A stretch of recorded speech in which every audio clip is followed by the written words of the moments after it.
I'm Vicky. I'm the Consent Advocacy at Environment Hub Colorado. I know quite a few of you, maybe one or two haven't been introduced in person.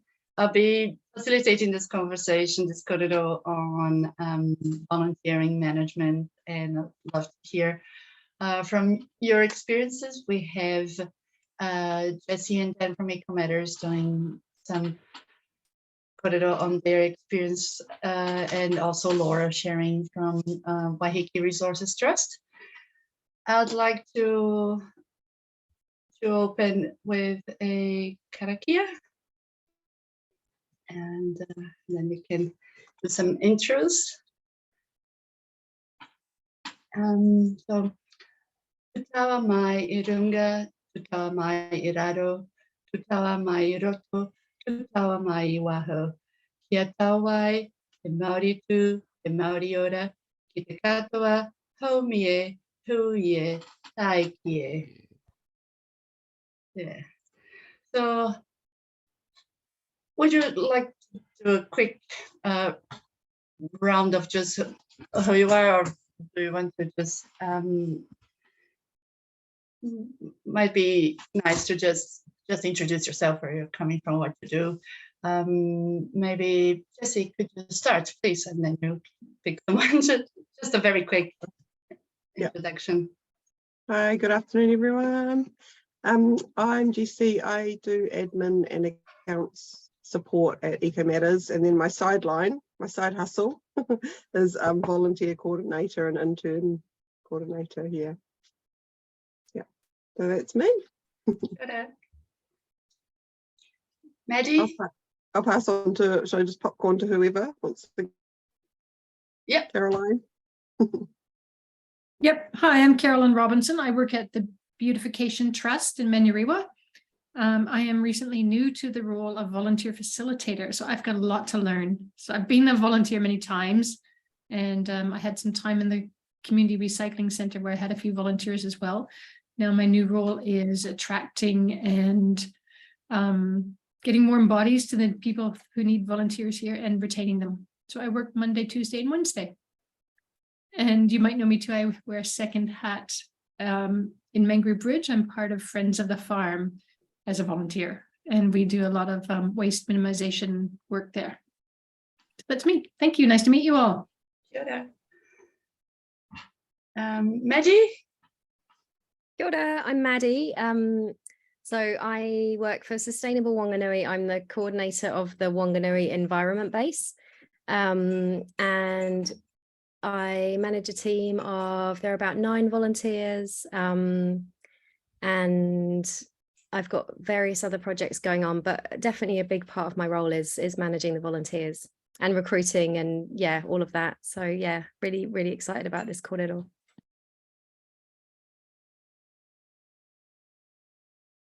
Dan? Sure, thank you. Yeah, Dan, I'm from EcoMatters. I'm the research lead here and have been working with Jesse, and we call ourselves the Volunteer Awesome Working Group to improve our volunteer program. Yeah, I've been at EcoMatters for quite a number of years now, and thought it might be useful to share some of our experiences over that time. What's worked and what hasn't at this, if there's an opportunity. Thank you. And I'll pass to Reese. Kia ora tātou. Reese Taylor. I'm a trustee with the Timaru team, the Sustainable South Canterbury Trust. As a trustee, I'm interested in improving our connections with volunteers. We keep recruiting people who want to volunteer, but we're not as good as we should be at organising them and supporting them. So I'm going to have a look at volunteer policy and good practice. So I've come in on the call to listen and learn.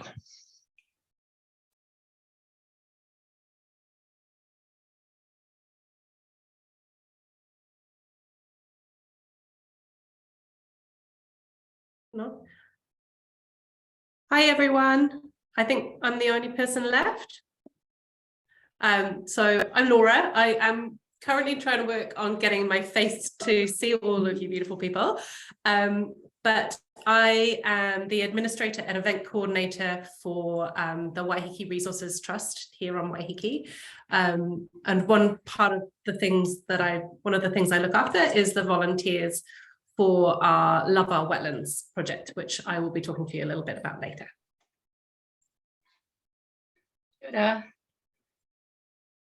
Someone from WRT is just arriving. Yep, that's me. Oh. So now you're double. Okay. Goodbye. Lovely. I guess that's all of us here. So without further ado, let's and then start sharing their experience with Eco Matters. The floor is yours.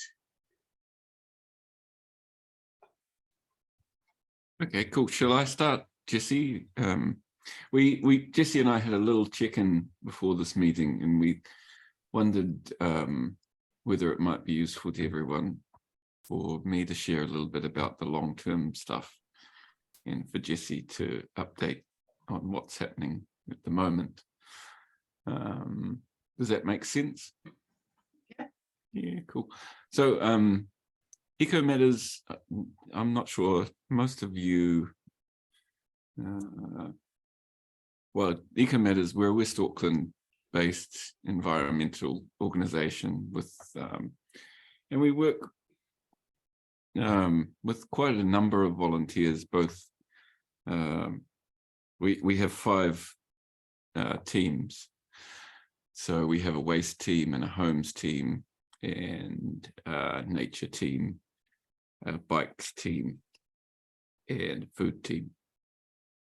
And each of those teams has their own connections with volunteers, and they work with volunteers in different ways. But over the years,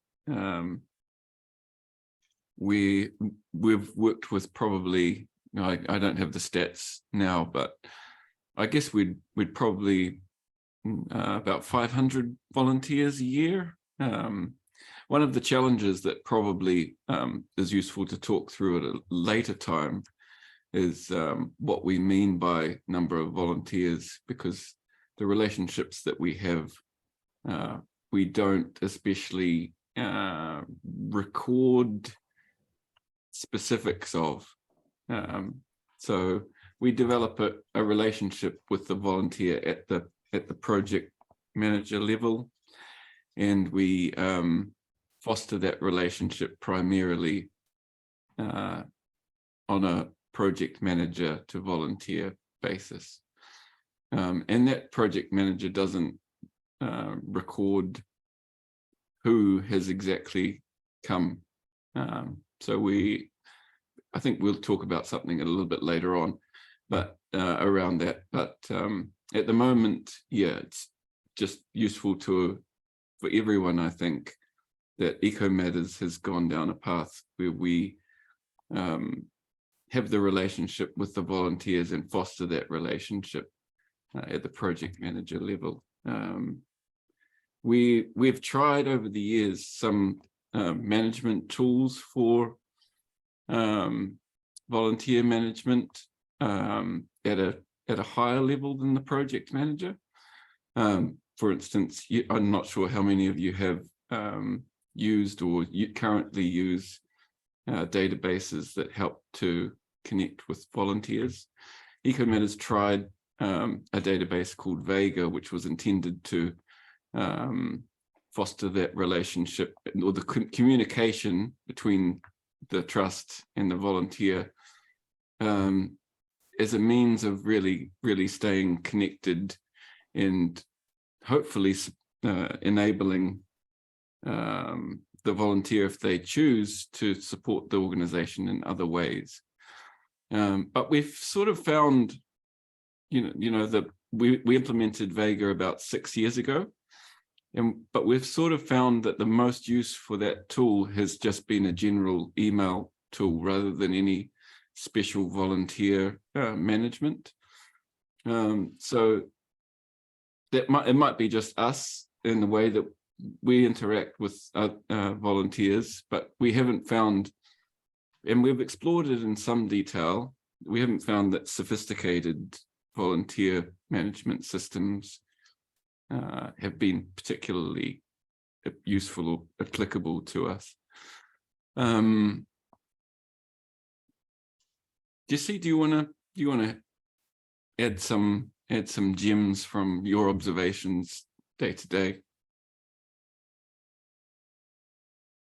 It's hard to know where to start with our Yeah, volunteering, to be honest. We've got we have one-on-one volunteers who come to a project, like Dan was saying, to one of the teams, and we have corporate groups who reach out. We've got community groups that might come to a planting day, which are also volunteers. We have interns, we have students, so there's lots of different areas that they're coming to us from. And my role is to recruit them and then just be there as support if they should need it. But the volunteers' main relationship is with the project manager. And because there's so many projects, we do find it hard to keep connected with all the volunteers. From management point of view, but our team project managers seem to do an amazing job. Lots of our volunteers are pretty happy and long term, and so we're just trying to put all the support things in place for that relationship, I think, is what we've been working on. Things like, you know, giving ideas about appreciating volunteers, or yeah, I don't know. We're still working on that, Dan. How to show, give that support. Yeah, to keep that relationship. Yeah, awesome. And I don't know, just touching on that point, Jesse. For many, many years, I mean, all of you will have policies of some description in which you initiate the relationship and try to make it as well. I don't know. From our perspective, for many years, we've had feedback from volunteers that the policy documents that we give to them are not particularly friendly because they were developed from a really legal perspective. And so it takes time to get these documents in a way that feels right and also gives enough information to the volunteer to ensure that they're aware of you know, what the expectations are, especially for health and safety, for their own health and safety. So yeah, that's been a bit of a challenge to move that legal wording into something that's more eco matters like, because we found that it does affect the relationship that people have with the organization, and also with the desire/efficacy of the forms themselves. That, i.e., we've found that you know, some project managers are just not willing to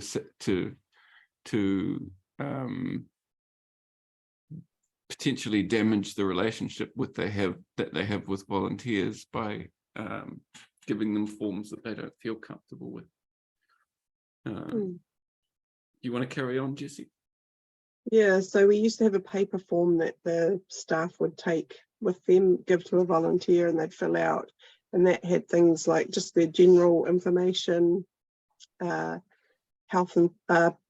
information, medical, if there was anything medical that they had that we needed to know about if something happened on site, our health and safety policy, our policies and procedures, and like Dan said, it's lots of legal jargon, and some teams are not comfortable using it.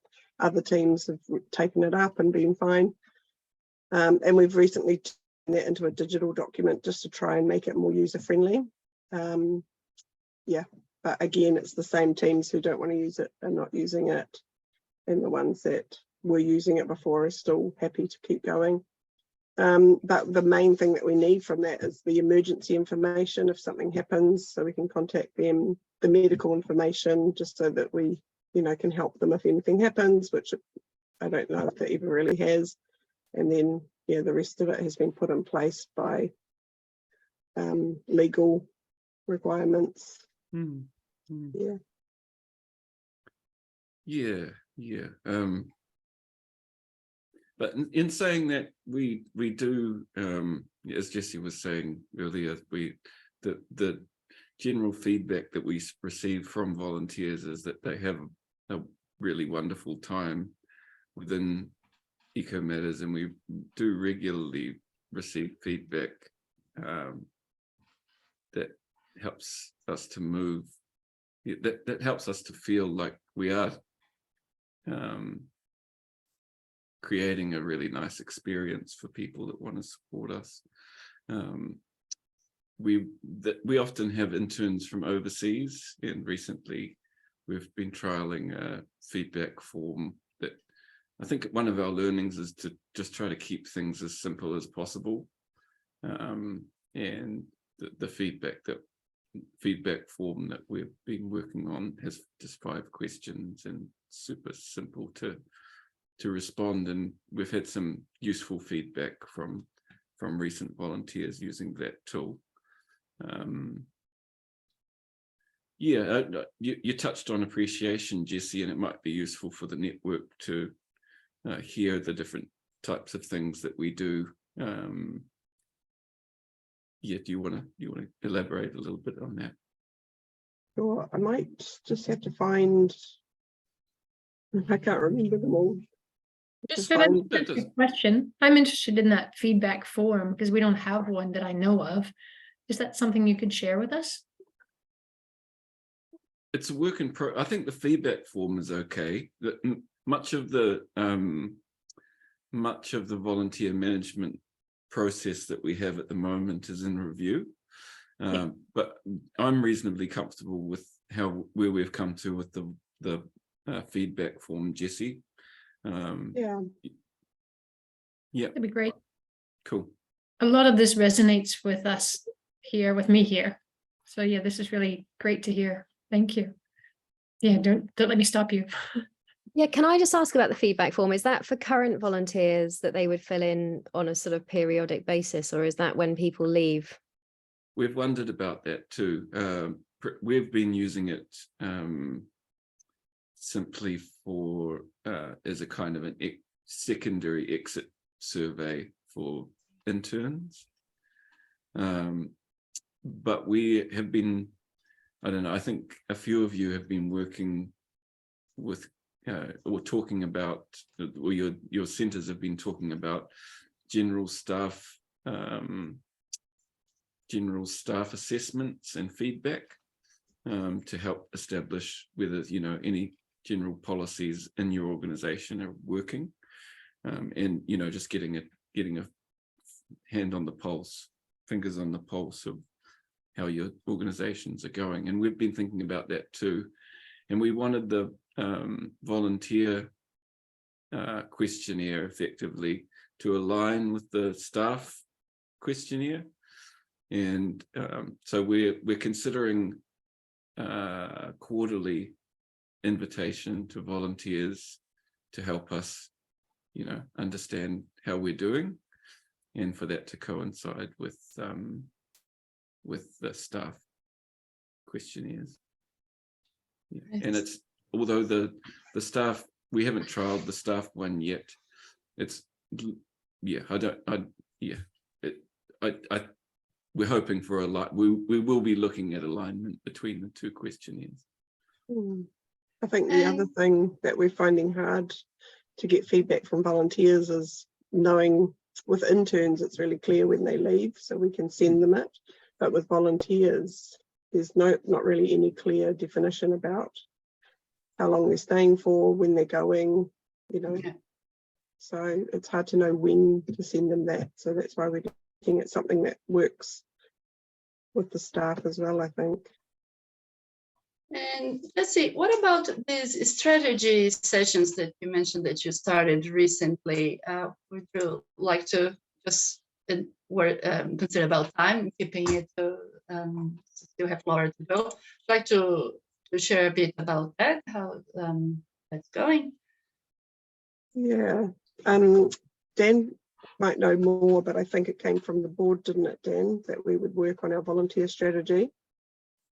Yeah, it's we have a group within the organization of team leaders of each of the teams, and we've met several times to talk through some of the challenges that we're facing in terms of the maintaining and enhancing the relationship that we have with volunteers. I think the strategic question was something like, how do we know we're offering a rich, rewarding and reciprocal volunteer experience? So we've just been exploring that question together. Does that make sense? Yeah, absolutely. Goodbye. I appreciate we have an annual volunteer party, for want of a better word. Day to day, we make sure that we have cup of tea and facilities available for volunteers. We try to connect individually with the volunteers, as we talked about earlier, and if there are training opportunities such as first aid courses, often we'll do our best to invite volunteers to those. We look for ways in which, we often look for volunteers and we'll shoulder tap volunteers if there are staff opportunities that come up, although we're really clear that's part of the legal stuff, that volunteers are volunteers and there can't be an expectation for it to continue onto employment. Although, yeah, many of the staff that we currently have were volunteers before. You know, I'm sure that's the same from many of your organizations. Yeah. I'm curious to know, can I interrupt? Do you have an actual budget, and do you say, well, for this team leader, the value of a volunteer that's kept is so much money? Can we get to that level in our strategies? Cool question. And Jesse's been looking early looking at the possibilities of creating budgets for volunteer appreciation and offering those to the teams. But historically, we haven't done too much within that space. About 5 years ago, so one of my roles is putting together stats for our annual report. And about 5 years ago, we trialed and printed a figure that correlated the effort produced by volunteers to a dollar figure. And it's quite common. I'm not sure how many of your organizations do something like that, but you see it, and you know, you can produce a figure, and you can produce a reasonable figure.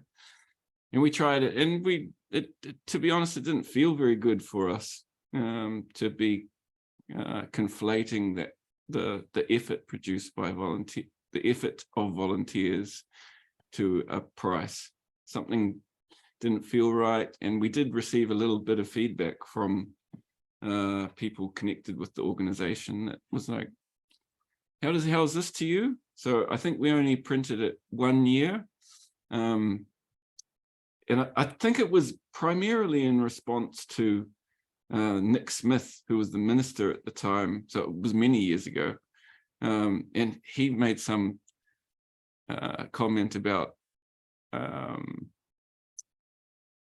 basically an organization such as Eco Matters being a cheap source of labor.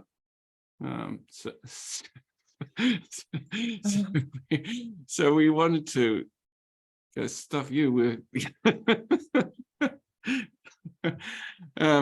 Yeah, anyway, there's a temptation to try to put a dollar figure on volunteer effort, and we've tried a little bit of that, and for us it didn't feel that good.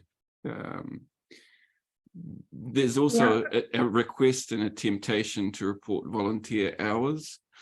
And I always have felt like that grossly undervalues volunteer and volunteerism as well. So I've been pushing back on our contracts and to our contract managers that our preference is to report volunteer experiences rather than the hours, because that's what I feel, and I think the organization as a whole connects with as well, is that we're offering an experience which is it's across the course of a day, and so, you know, when you come home from a volunteering experience, you don't say, oh, I volunteered for 3 hours. You say, I had a great time volunteering, and it's so for us it's about the experience. That's the focus, not necessarily about the work outputs. No, we want to create an experience for these people that are offering their time and love and support to the organization. And involve the community, and have that collaboration. Anyway, we've talked so much. I feel like I've over-talked, and I'd love to see an opportunity for others to share. Jessie, do you have anything else you'd like to share before we move on? I just wanted to relate to what you were saying, Dan, about the volunteer experience is also a big part of looking at why volunteers volunteer. You know, their motivation might be about connection, or it might be about learning something new. And so coming from those perspectives rather than how many hours they've done, because usually they're not coming for that specific purpose. They're coming for, you know, something deep within them that's made them step forward in that way. So, yeah. Actually, on that comment, can I say that's why I don't also like the idea of putting a dollar value on a volunteer, because it doesn't measure the fact that they suddenly had a place to get out of the house, they had community to connect with, they gave back to nature, or they learned a new skill. That's so invaluable for the whole community, not just us as an organization. Yeah. Okay. Great. We'll continue with the corridor, but let's first hear from Laura, and then we can get back to Q&As and discussions after she share her bit from Waiheke. Hi everyone.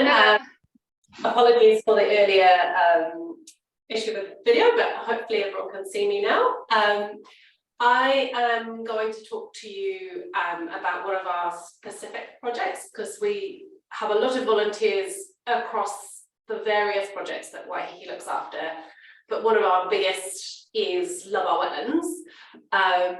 Love Our Wetlands is a restoration project that we have a paid team who go out 4 days a week and work in the land, but we are massively supported in that project by local community and external volunteer groups, in particular corporate volunteers from Auckland, largely Auckland Central.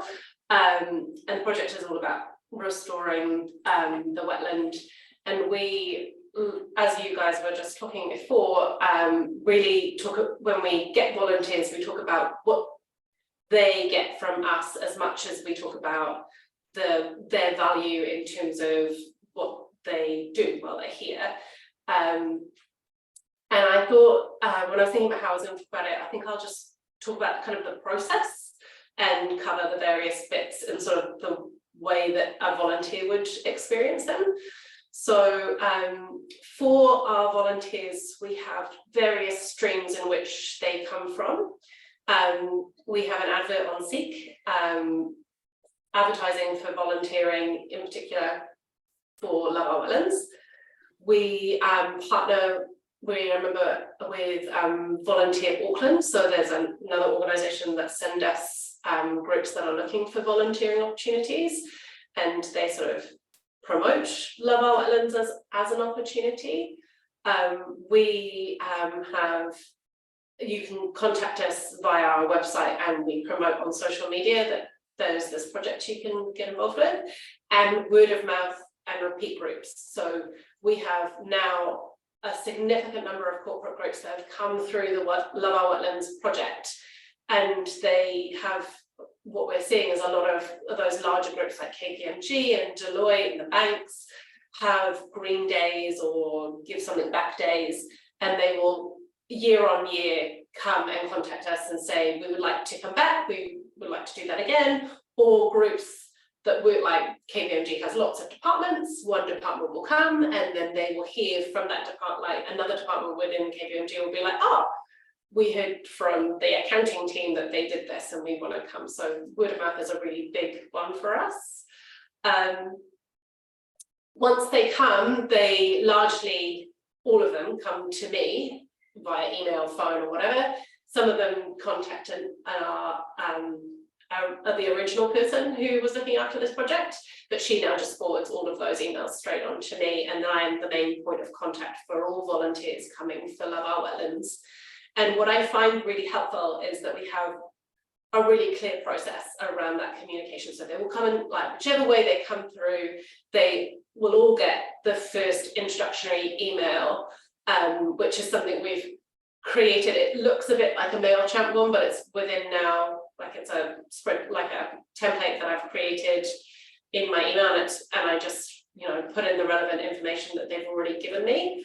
It can feel, I was worried originally that it would feel kind of impersonal, but actually what I found in experience is that introductory email, it looks really pretty and it has great imagery that gets them involved instantly, like emotionally connects with them, and has all the information laid out really clearly so that they can make a decision really quickly whether it's something that they want to do or if it's not going to work for them. Because when I first took on the project, I spent a lot of my time getting volunteers who then would later down the road find that they didn't actually have the time to commit a whole day to come to Waiheke, or they really only want to come work for the morning. And for us, that's not worthwhile. It's not worth, in terms of like the carbon footprint of them coming on the ferry, and then also for our team to spend the morning with them, educating them, and then they leave before everyone's really got set up and get going. So that's been really a key thing about streamlining the process, is having that introductory email that's really clear about our expectations so that they can make a decision whether they can meet them. One of the other things I think is really important when I'm in correspondence with volunteers is that the opportunity we offer, like we can't run this project without volunteers, we need the volunteers, but that doesn't mean that we don't have value in what we give back.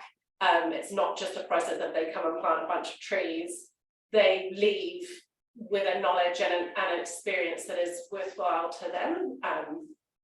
So being able to communicate that in all the correspondence following the introductory email, I think is really important, and something that I'm quite proud that we do. Like being able to say to a volunteer, no, if you can't give if you can't meet our expectation, then it's not going to be a worthwhile relationship for either of us. And for some of the larger groups like KPMG or Deloitte or the big business people, they're like, what? But you like need us? And I'm like, not if it's not going to work. So I think that's really important in the way that you communicate your value, as well as being very thankful that they are interested in coming, and that they will, or they come and they do the thing. So that's another point. What I have created in order to support that is some shareable PDFs, so that the organizer is given this itinerary that clearly outlines what is going to be on the day, what they'll be doing, what they need to bring, and they can share that with their team. I can show you those. So I brought them up earlier. Share. I don't know if you can see this now, but this is the first one. Oh no, this one. So we send this after they have signed up and we've done the introductory. I send them this itinerary PDF and I encourage them to share it with all team members. This is like been through many iterations, and we got a design intern to help us create this. And I would highly recommend that if you have a project that is got a specific expectation time, that you take time to do something like this. The other thing that I created recently in response to many back and forth conversations that were all very similar is I now in the with the itinerary attached this, which is a frequently asked questions. I really encourage the organizer of the volunteers to ask as many questions as they like, but we give them this one on the outset once they've signed up, so that they don't have to spend a lot of time thinking about the questions. So those two resources that I think are really helpful in terms of communication for this project, because they come for a specific time, there is a specific expectation, and it's quite easily able to sign that up into an itinerary like that. And then when they come on the day, for us it's quite unique because they have to come by ferry. So there's a range of correspondence around the purchasing ferry tickets and invoicing them and stuff like that. But when they all come and they start the experience the same way. So that's one of the things that I think is a really great thing about the wetlands experiences, that they come as a team on the ferry, they have time to get excited. It's quite an experience getting off the ferry, and then they're met by a wetlands team member, and that's something that I can clearly articulate to them, that they come off the ferry and the wetlands team are there. And at that point, that's kind of the end of my communication with them. Once they arrive on the day, it's the team leader on site who will manage their experience. Obviously, I understand that experience because I have to communicate that to them. So that's sort of the end for me until they finish up, and then I send them an email to say thank you, and I follow up with them, and I do the invoicing. But on the day, they're very much in the hands of the team, and they all of their work is recorded into a GIS system. So number of trees planted, number of volunteers, number of volunteer hours are all put into this GIS system, so that anyone external or any team member, whether they be on the ground or in the office, can see the impact of the volunteers in various breakdowns for us. And that is available on our, if not now, will be available, that interface will be available on our website, so that volunteers themselves can see the impact of their work quite visually. And then one of the other things I was going to cover today is about tracking volunteers, because we have lots of groups, and groups come and they go, and sometimes they don't work out. I have found that the simplest way to manage that is to have one space. So I have a spreadsheet, I have dates, so that I don't double book groups, I know who's coming, and then it's really easy for me to have this one resource that team members can also come and look at, because I work 4 days a week. So it's always up to date, and if I'm not here, they can easily go to the spreadsheet to find out what's coming or who's coming. And then the other way that I communicate to the team, because I don't actually see them often in person, is through a WhatsApp. We have a couple of WhatsApp groups for wetlands. There's team leaders one, there's there's work details, and I can put in those groups the relevant information to remind team leaders that they need to go meet volunteers, or share contact information for the team leader on the volunteer side with the team leader from our side. So that's really helpful. Very low tech, but it works a dream. And then I obviously have our Google Calendar, where I put all the the dates that people are coming, so that other teams can see if they're interested, what's going on. And then the last thing I was going to cover today is return on interest. So we have, as I said before, a clear outline of our expectations, and we value the time that we give to the volunteers. The team leader, Kim, the restaurant narration manager, Kim, and team leaders like Maria are very, very knowledgeable, and they share that knowledge and passion with any of the volunteers that come. And so, yes, as I said before, whilst we really value the work that they do and share that with them, that the project wouldn't be able to continue without them, we also offer this education along with the experience of putting your hands in the ground and connecting with nature, that you will leave the wetlands sort of more enriched from the experience, like you will take something for yourself. We also use thank you emails through MailChimp, where we share images of their experience on the day, and then we also share those images in a specific wetlands Facebook group. Not implemented yet, but is sort of in our pipeline with the development of our website, is other ways of expanding on the involvement of the corporate volunteers or the Love Our Wetlands volunteers in general. Once they have that emotional connection to the wetlands, we're thinking about setting up a space where they could, for example, donate specifically to particular wetlands or to buy trees in the future for after the event. And then lastly, following up with them, because as I said, I'm the main contact for volunteers. Like having just one person be the contact for the volunteer means that there is a level of relationship building with the volunteers, which I think is really important to why we get so many returns, is that they have that kind of one-on-one contact, and they kind of, you have to sort of build a relationship. And then we also touch base with groups on an annual basis. So knowing that they have these green days, once a year's gone round, I will each month email all of the volunteers that came that month last year and just touch base with them and say, hey, we're still here, we hope that you're doing well, we'd love to hear from you, and FYI, if you want to come back, let me know, I can book you in.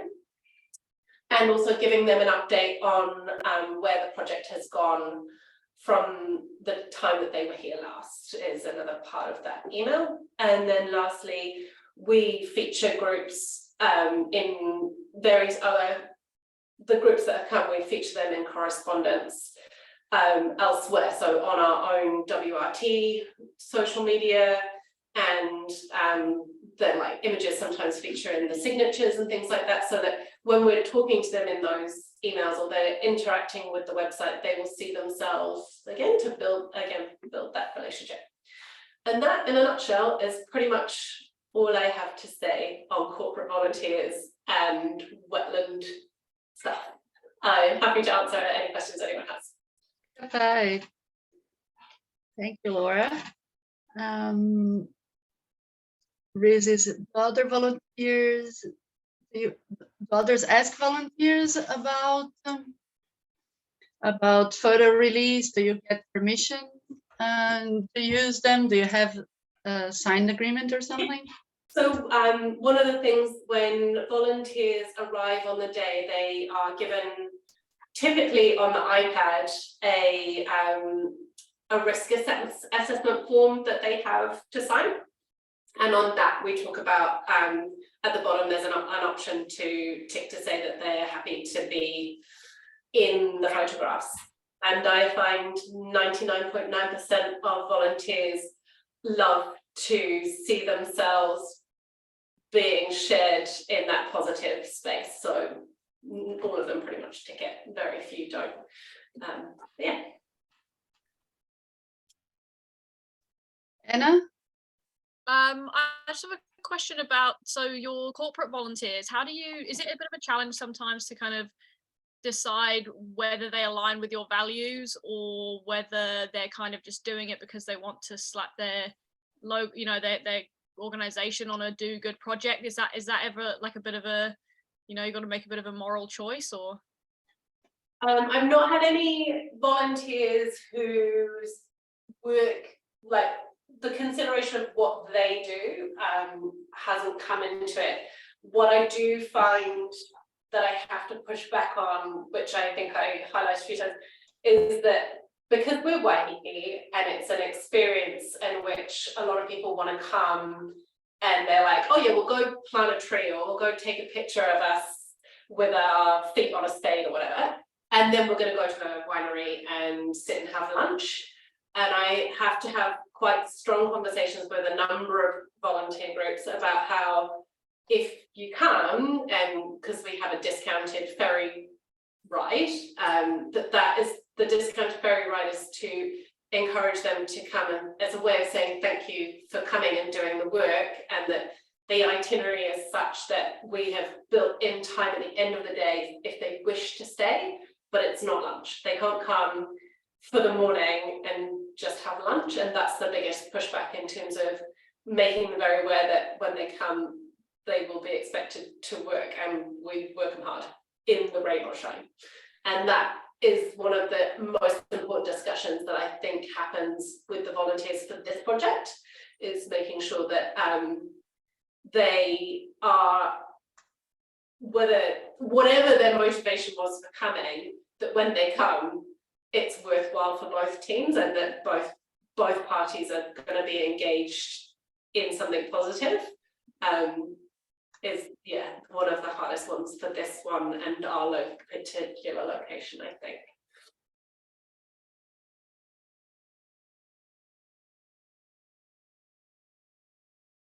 More questions? I have one. I'm just wondering, Laura, do you guys charge corporate groups for coming out apart from the ferry costs? So we it's all the it's $35 per person, and 20, what is it now? It's like $5 of that is a donation to WRT, which we kind of say is, you know, a kind of admin fee for booking the transport and dealing with the ferry for them. Okay. We encourage them if they would like to donate more, but that's up to them. The price is largely the transport and a small $5 fee for my time on the telephone to Fuller's, which is increasingly long. Yeah. Thank you. I have just a question in general.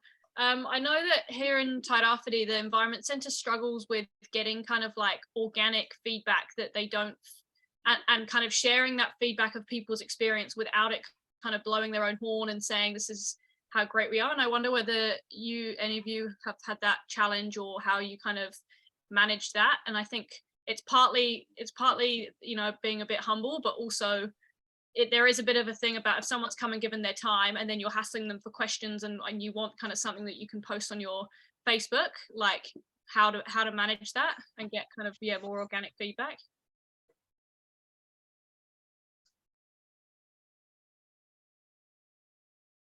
One of the things that we do, which I don't know if this quite covers it, but I have got the team leaders on the day to essentially message me a story about what the volunteers did. So whether they planted 50 trees, or whether they pulled out, 10 bags of garlic bulbs.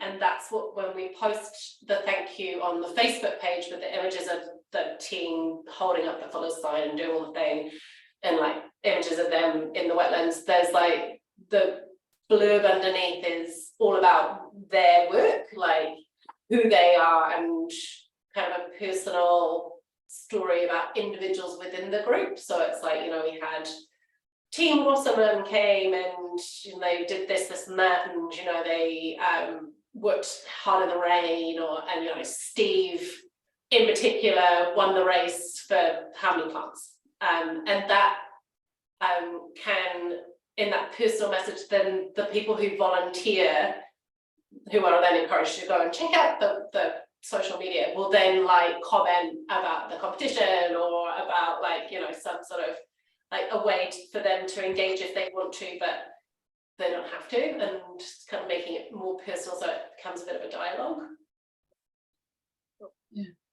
Yeah, in my experience, normally people that are keen to help, to support, they know that they're doing this to a nonprofit organization, and that having that kind of feedback is helpful for them. I never found much resistance in sharing how they felt about their contributions. Of course, it's you don't have to harass them. It's probably better if you can maybe send them a feedback email saying, how was your experience? Where could we have done better? You know, and then you ask in the end, would you mind if we share? We can do it anonymously. Your feedback publicly. You know, so I find it's very useful to be able to get those words out of our volunteers, to encourage other people to do the same, and it's always good for our reporting as well. So yeah, we gotta do with consent, definitely, but I think that it happens more easily than not. Yeah, Sorry, go then. I just wanted to say the temptation to multi-use that kind of feedback data is really strong. Like you receive some feedback and you're like, this will look great in our annual report, but I think that's the reason why we'd like to do a specific request that will be completely anonymous on a sort of temporal basis.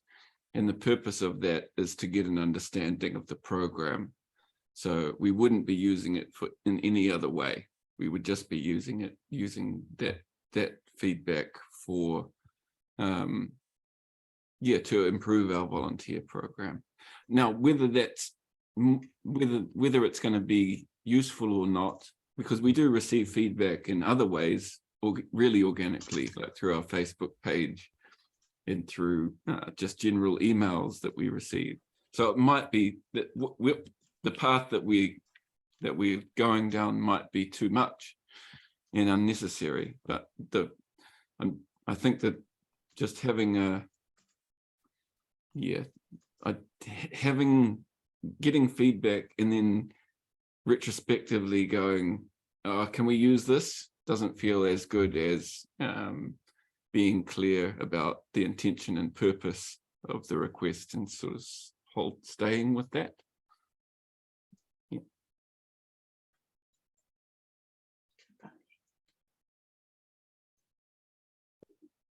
We're reaching sort of the end of our time. I wonder if anyone else has any questions. We didn't get time to explore these best practice guidelines, but I'm sharing with you on the chat.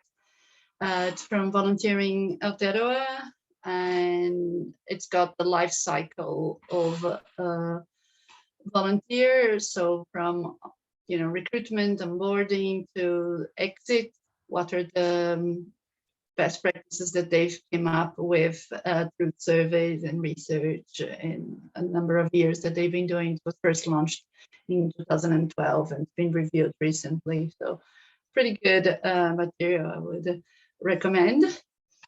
And if anyone has more questions, let's have 1 or 2 minutes and then I think we might be wrapping up. Well, I've got a challenge that I'm with my current volunteer team that I'm keen to get a bit of feedback on. So I'm only employed in my role 10 hours a week, and I've got lots of other things going on in my life, so I don't I can't put more time in. But our volunteer team, we've got some, so it's all sort of regular. So people come and they do a shift a week, 3 hours shift a week. And the ideal is that we've got, so we've got 2 shifts a day on a weekday and then 1 on a Saturday. So we've got 11 shifts a week. The ideal would be that we had 11 volunteers, but we don't. We've got probably 9, but then a few who sort of aren't necessarily there every week. And it means that there's one person in particular, but there's a few who step in quite a lot and take on extra shifts. And the challenge that I've got really is that there's some very big personalities, and some of the people who are there more often struggle to sort of negotiate around decision making. And because I'm not necessarily there all the time to be kind of in discussion with them about things, I'll sometimes find that I come in the next day and like furniture's been moved around, or like you know, prices have been changed because we've got sort of a shop, and then the next day someone else has been in and like made a decision that they didn't like what the other person did. And sometimes there are like notes sort of saying, oh, please don't move this again, and you know, stuff like that. So I guess like my intention is hopefully I'm going to be there more hours next year from January. I think that's the plan within my organization. But at the moment, some of the volunteers are there more than I am. And I think there can be quite a sense of like ownership that I want to discourage, really, in the sense of I don't want people to be, I guess I just feel like the atmosphere of the place can be affected by sort of 1 or 2 people imposing their wishes more than others. But also because I'm not there all that much, I'm really grateful that they're able to step in when, you know, when needed, so to keep our doors open. And so yeah, it's sort of, that's sort of feeling like a bit of a challenge. And then we've also had a volunteer who had a really big personality clash with someone else, and then that other person's ended up leaving. And yeah, it's like those are sort of the biggest challenges for me at the moment, is how to deal with really big personalities where they sort of have like a strong desire to have control over like a lot of the way that things work. Laura, We're trying to work as a team. Laura, you want to answer that?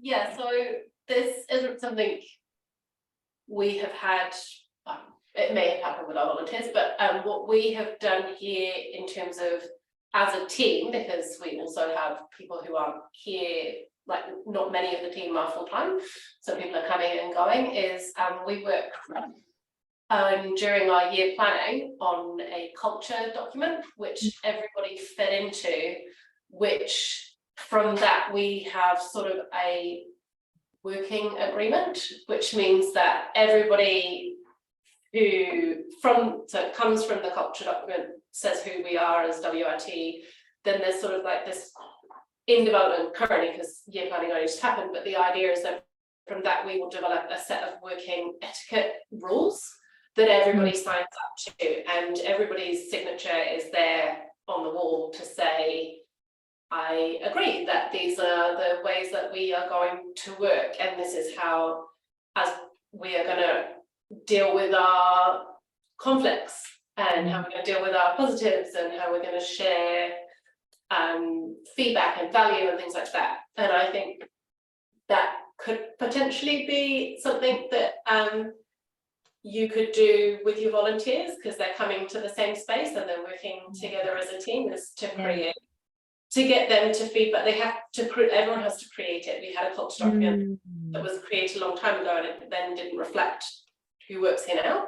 So we sat down together at year planning, and we all worked and talked about the language we wanted to use, what we wanted to say about ourselves, what we believed we were, and why some of the things that were there originally didn't fit. And then from that, yeah, we've already started, like everybody signed it, and it's there on the wall in front of our, it's on the top of our, we have like we do stand-ups as part of the process, and it's there, reminds everybody every day, like this is our culture and this is how we deal with ourselves. And as bodywork, we will then create this working agreement that sort of says, you know, Yeah. if I'm wearing my headphones, I will, you know, ensure that I take them off when I'm speaking to someone, or if I'm having a meeting, I will endeavour to come to the breakout space, and if that space isn't available, I will let everybody know, and talk to them.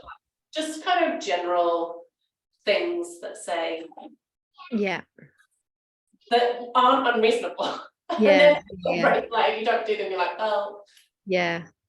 Yeah, that sounds good. Actually, so I've been working on a sort of code of conduct, or, you know, like a kind of guidelines for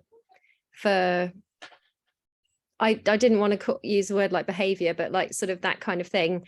But I like the idea of it being a group project actually to come up with it, because yeah, I've sort of come up with all these fairly specific things around how I feel we should be behaving around each other. But it's quite obvious that it's coming from a place of like, someone has done this specific thing and I don't want to see that happen again. So like, I'm kind of being, but I think if I put it to the group, I'll be really interested actually to see what they come up with in terms of what they would want to, what culture they're wanting to, yeah, to be part of. That sounds good. Thank you. Yeah, that's awesome. Really awesome. Thanks, Laura. I just wanted to say that we've been looking into the differences in volunteers, and there are some quite clear legal distinctions between volunteers that turn up on a casual basis, so maybe once or twice or irregularly, versus volunteers that are there. I think in health and safety legislation, they're defined as volunteer workers.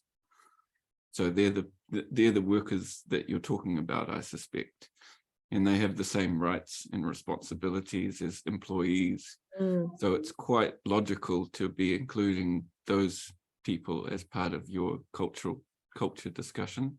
Yeah, it's cool. It also might be a way for you to not need to invite all of the volunteers that are connected with your organization into this, if you wish, you know. Yeah, I mean, our organization, like where I work, we really only have this quite small core group of volunteers who are all there at least once a week. So it's quite simple in that sense, that we don't have like a wider network, or, you know, not really anyway. There would be people who'd sort of turned up every now and then and helped at a market stall or something, but it's not like a, you know, we're quite contained in that sense. Laura?